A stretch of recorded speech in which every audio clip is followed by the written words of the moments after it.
Touche pas à mon poste, c'est un Cyril Hanouna cache sur Émilien des 12 coups de midi. Dans l'émission du lundi 17 février, Cyril Hanouna s'est intéressé au cas d'Émilien, le grand champion des 12 coups de midi. Le trublion de Touche pas à mon poste a un avis bien tranché sur celui qui pulvérise tous les records.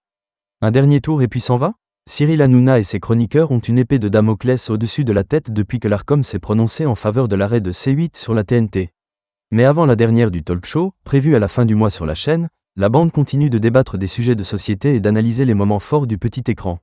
Au programme de l'émission du lundi 17 février 2025, la sortie critique de Michel Simès contre le présentateur de TPMP, les démêlés judiciaires de Christophe de Chavannes et le parcours impressionnant d'Émilien dans les 12 coups de midi.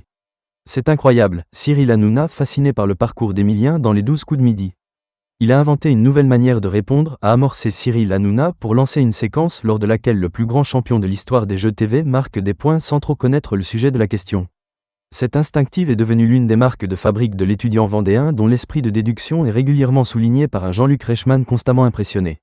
L'animateur de TF1 n'est d'ailleurs pas le seul à halluciner devant le savoir encyclopédique de son protégé. Son homologue de C8 y est allé également de son éloge. C'est un monstre.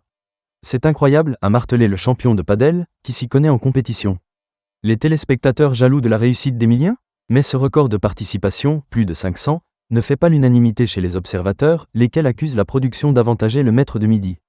Sur le plateau d'Europe 1, en décembre dernier, Jean-Luc Reichmann avait un message à faire passer aux détracteurs d'Émilien.